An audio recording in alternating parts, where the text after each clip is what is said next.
This is the story of a young fox and a small crocodile who were best friends.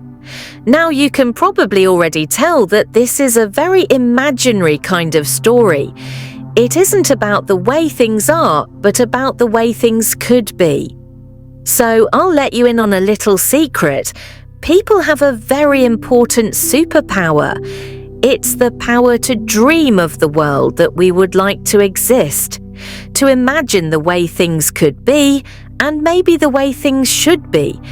And sometimes it even has the power to make those dreams come true. So never stop imagining and dreaming. And who knows, maybe someday you will help to change the world. I promise you, stranger things have happened. But back to our story, as I said, this is an imaginary kind of story. It's about a young fox with bright eyes, a very bushy tail, and reddish-brown fur. All over her best friend was a small crocodile with a long snout and a long tail, who was greenish-brown all over. Well, as you know, in the ordinary course of things, foxes and crocodiles don't tend to be friends. We won't get into the details, but let's just say that they don't spend time playing together. But as we've already said, this is no ordinary story.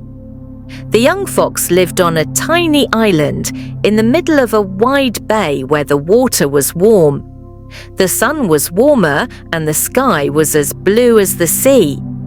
And on the tiny island there was a swampy pond at the edge of the island. And the swampy pond where the land met the water lived the small crocodile. He lived partly on the land and partly in the water. For you see, crocodiles are cold-blooded reptiles. That's a scientist's way of saying that they need the sun to warm up their bodies and give them energy, so they swim in the water a lot of the time. But they also crawl on land to lie in the sun and soak up energy to keep them going.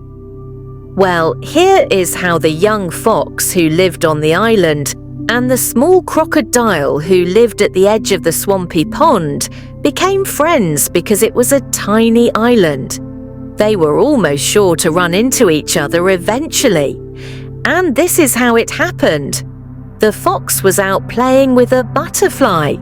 One bright and sunny morning, the butterfly, who was as yellow as the sun and as playful as could be, would flut down and land on the fox's shoulder or head, or even the tip of her nose.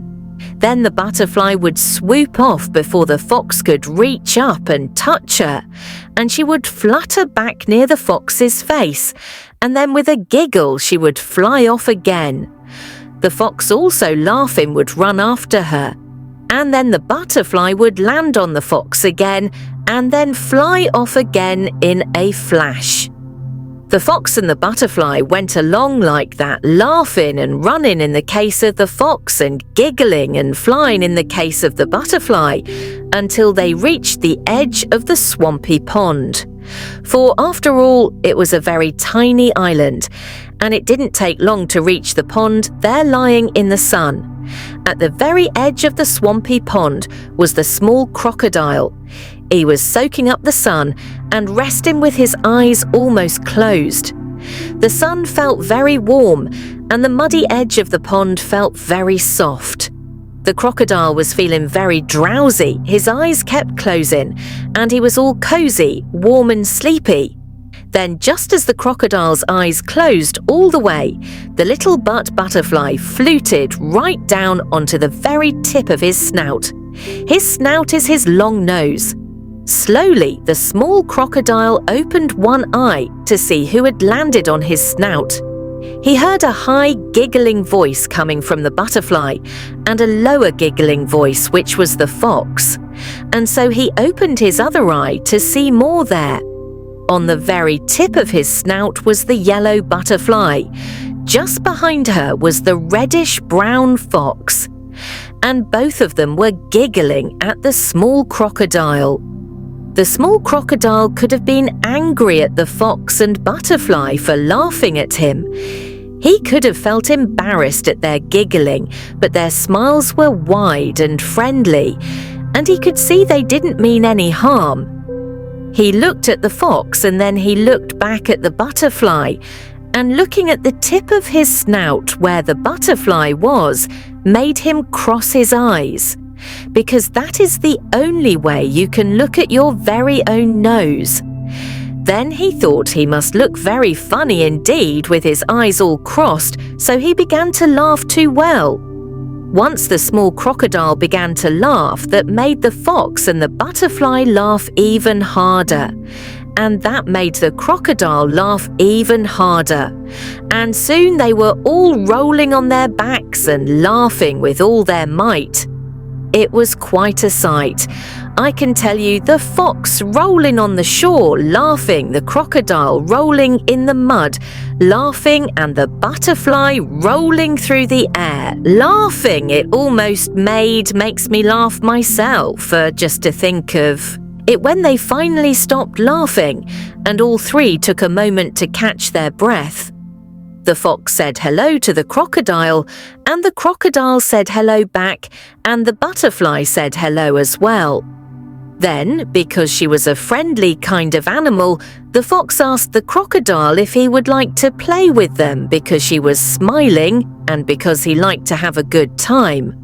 The crocodile said yes, so the three of them whisked along the shore, chasing each other and giggling even more. All that morning they played until it was time for lunch, and after lunch they played some more all over the tiny island and along the shores of the wide bay. The next day the butterfly had to move on with her family and all the other yellow butterflies. That's because they were animals who migrate, which means they move from one place to another. So the butterfly said goodbye to her friends and flew off to make new friends in a new place. This wouldn't be so hard for her to do because she had learned the secret of making friends to smile and to laugh always in a friendly way, and the butterfly was very good at smiling and laughing. The fox and the crocodile did not migrate because they are animals who stay in one music place, so they waved goodbye to their friend the butterfly and wished her wonderful adventures and lots of laughs on her journey. And then they played some more, just the two of them together. Together, the young fox and the small crocodile dug in the mud and watched the holes they made fill up with swampy water. They made sand castles on the sandy shore of the wide bay. They chased their own tails, though they never could catch them, and they played tag all over the island. Sometimes they would argue as friends will do, but they always made up because the young fox and the small crocodile also knew the secret of smiling and laughing in a friendly way. And it works just as well for keeping friends as it does for making them. So, yes, they would have disagreements now and again. Maybe the fox would think the crocodile hadn't followed the rules when they played a game. Or maybe the crocodile would think the fox had taken the very best snacks for herself without sharing enough of them with him. But then one of them would smile or would make a joke about the whole thing and begin to laugh, not at the other in a mean way, but at the funniness of the whole situation in a friendly way. And then the other would smile or laugh too, and soon they would be the best of friends again. And so they went on best friends, playing and having fun, always ready for a laugh and a smile together on their tiny island, where the water was warm, the sun was warmer, and the sky was as blue as the sea.